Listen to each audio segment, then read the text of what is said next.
ఒకరోజంట ఒక స్త్రీ తనకున్న పరిస్థితులను బట్టి దేవుని సన్నిధిలో ప్రార్థన చేస్తూ ఉందంట.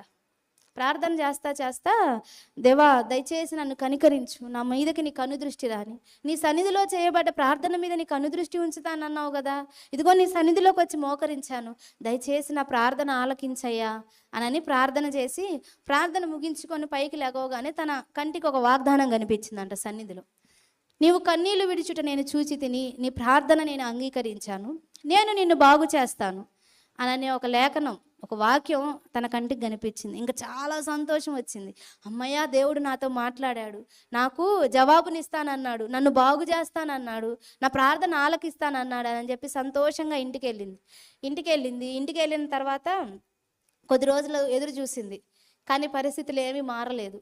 ఏంటి నా పరిస్థితులు ఏం మారలేదని చెప్పి ఇంక మరలా దాని గురించి ఆలోచించటం, వేదన పడటం, భయపడటం, బాధపడటం మొదలుపెట్టింది. అలా బాధపడతా ఒకరోజు రాత్రి ఇంకా బాగా ఆలోచిస్తుంది, ఏడుస్తుంది. దేవా నా పరిస్థితి ఎప్పుడు మారిద్ది, పరిస్థితి మారట్లేదేంది, అంతా ఎప్పుడులాగానే ఉంది, కొంచెమైనా మార్పు కలగట్లేదు, ఏంటి ప్రభువా ఇది అని ఆలోచించుకుంటా, సరేలే దేవుడు కూడా నన్ను మర్చిపోయినట్లున్నాడు, పాపం ఆయనకి ఎంతమంది ప్రార్థనలు చేస్తారు, అందరి అవసరతలు ఆయనే తీర్చాలిగా, దేవుడు నన్ను మర్చిపోయి ఉంటాడేమో, దేవా నన్ను మర్చిపోయావా, దేవా నన్ను మర్చిపోయావా అని చెప్పి తను ఆలోచించుకుంటా అలాగే నిద్రపోయిందంట.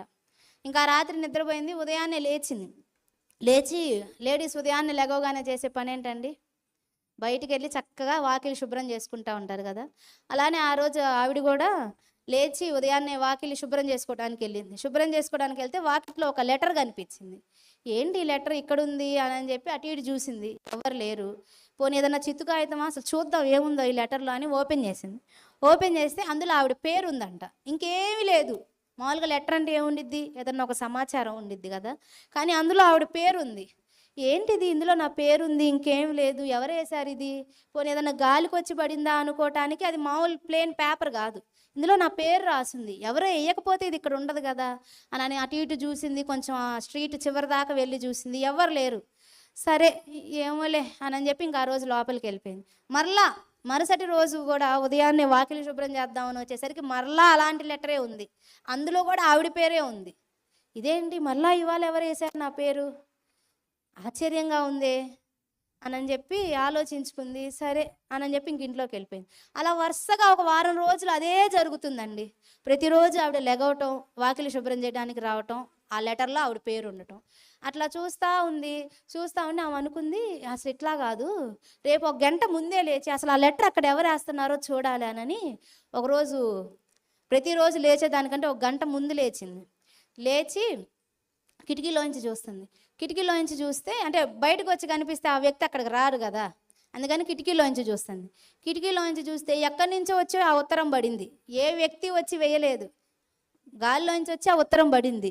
ఆశ్చర్యపోయింది తను, ఇదేంటి నేను ఎవరో వచ్చి ఆ ఉత్తరాన్ని అక్కడ పెడుతున్నారు అనుకున్నాను, తీరా చూస్తే గాల్లో వచ్చి పడుతున్న ఉత్తరంలో నా పేరు ఉందేంటి అని గబగబా వెళ్ళి తీసింది. అసలు ఇవాళ ఇది అదో కాదో చూద్దామని చెప్పి తీస్తే అదే లెటర్, అందులో అదే పేరుంది. అలా మరలా కొద్ది రోజులు కొనసాగింది, రోజు అట్లానే పడుతుంది. ఒక 15 రోజులు ఆగిన తర్వాత అసలు ఇట్లా కాదు, ఈరోజు బయటకు వెళ్ళి నిలబడదాం, అసలు ఆ గాల్లో పోని పైన ఎవరైనా ఏరోప్లేన్లోంచి ఏమైనా వేస్తున్నారేమో, హెలికాప్టర్లోంచి ఏమైనా వేస్తున్నారేమో, పోనీ డ్రోన్ కెమెరాలో నుంచి ఏమైనా వేస్తున్నారేమో, ఎవరైనా చూద్దాం, ఒకసారి వెళ్ళి గమనిద్దామని చెప్పి ఒక గంట ముందే లేచి బయట నిలబడింది. వాకిట్లో బయట నిలబడి ఎదురు చూస్తూ ఉంది, ఆ లెటర్ ఎప్పుడు వచ్చిద్దా అని.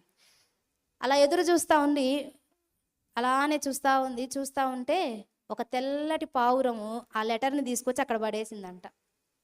ఆ లెటర్ని తీసుకొచ్చి అక్కడ పడేసి ఆమె ఆశ్చర్యపోయింది.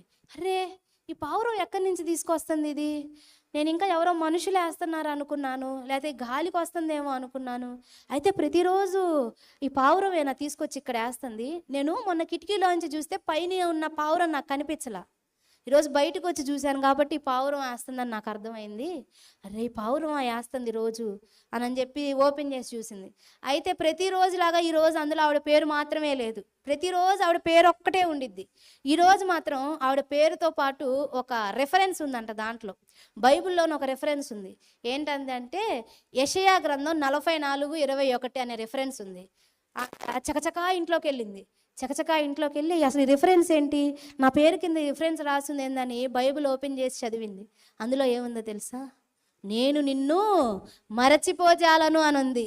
ఇంకా తన కళ్ళ వెంట కన్నీరు ఆగలేదు.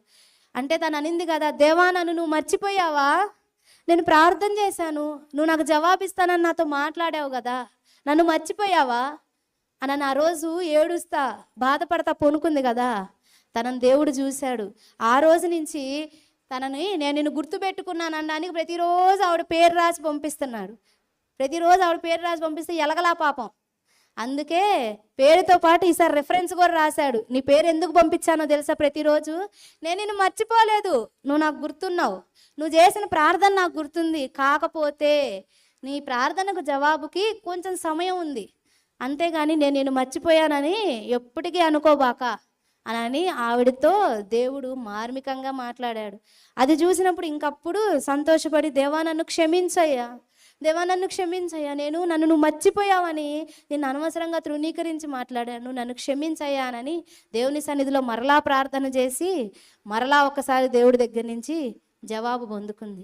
ఈరోజు చాలామంది కూడా అంతే, ప్రార్థన చేస్తారు, దేవుడు బాగు చేస్తాను, స్వస్థపరుస్తాను, విడుదలనిస్తాను అని మనతో మాట్లాడినప్పుడు సంతోషపడతాం, కానీ దేవుడు చేసేదాకా ఆగము. దాని గురించి ఆలోచిస్తా, వేదన పడతా, ఏడుస్తా, దాని గురించి ఆలోచించి కొంతమంది పాపం మైండ్ పోగొట్టుకునే వాళ్ళు కూడా ఉన్నారు. ఉన్న పరిస్థితులను బట్టి ఆలోచించి ఆలోచించి ఆలోచించి మానసికంగా ఒత్తిడికి గురైన వాళ్ళు కూడా చాలామంది ఉన్నారు. కానీ దేవుడు అంటున్నాడు, కొంచెం వెయిట్ చేయి, కొంచెం వెయిట్ చేయి. గుర్తుపెట్టుకోండి, మనం అడిగిన వెంటనే ఇస్తే కొంచెమే, దేవుడు ఇచ్చేదాకా ఆగితే అద్భుతమే. ఏంటి? మనం అడిగిన వెంటనే ఇస్తే కొంచెమే, దేవుడు ఇచ్చేదాకా గనక మనం ఆగగలిగితే అద్భుతాన్ని చూస్తాం. హన్న అడిగిన వెంటనే ఒక బిడ్డని ఇచ్చాడు అనుకోండి, ఏదో అందరిలా ఒక సాధారణమైన బిడ్డ పుట్టేవాడు. కానీ దేవుని సన్నిధిలో సరైన ప్రార్థన చేసినప్పుడు, దేవుని సమయం వచ్చినప్పుడు చేసిన ప్రార్థనకు జవాబు కాబట్టి రాజులను శాసించే ప్రవక్త పుట్టాడు. అందరిలాంటి సాదాసీదా బిడ్డ కాదు, రాజులను శాసించే సమూయేలు, రాజులను శాసించే ప్రవక్త, అలాంటి ఒక గొప్ప బిడ్డ పుట్టాడు. అదే అడిగిన వెంటనే ఇచ్చుంటే జవాబు వేరేగా ఉండేది కదా. ఈరోజు ఇక్కడ ఉన్న వాళ్ళలో కావచ్చు, లైవ్లో ఉన్న వాళ్ళలో కావచ్చు, దేవుని సమాధానం కోసం ఎదురు చూస్తున్నావేమో, దేవుడు ఇంకా ఏమి నా విషయంలో కదలట్లేదని దాని గురించి ఆలోచిస్తా బాధపడతా ఉన్నావేమో, ఇంకా దాని గురించి వేదన పడతా ఉన్నావేమో. దేవుడు నీతో మాట్లాడాడు కదా, నేను నిశ్చయముగా నిన్ను స్వస్థపరుస్తాను, నేను నిశ్చయముగా నీ పరిస్థితి నుంచి విడుదలనిస్తాను, నేను నిశ్చయముగా నీ పరిస్థితులన్నీ మారుస్తాను, నేను నిశ్చయముగా నీ పిల్లల భవిష్యత్తుని ఆశీర్వదిస్తాను, నేను నిశ్చయముగా నీ భర్తను మారుస్తాను, నేను నిశ్చయముగా నీ అప్పుల బంధకాల్లోంచి విడుదలనిస్తాను, నేను నిశ్చయముగా నిన్ను వాడుకుంటాను, నేను నిశ్చయముగా నిన్ను ఆత్మీయంగా బలపరుస్తాను అని దేవుడు నీతో మాట్లాడినప్పుడు దాన్ని మనస్ఫూర్తిగా విశ్వసించి అప్పటి నుండి దుఃఖాక్రాంతురాలువై ఉండక దేవుని అందు సంతోషించి విశ్వాసం ఉంచు, నిశ్చయముగా కార్యం చూస్తావు.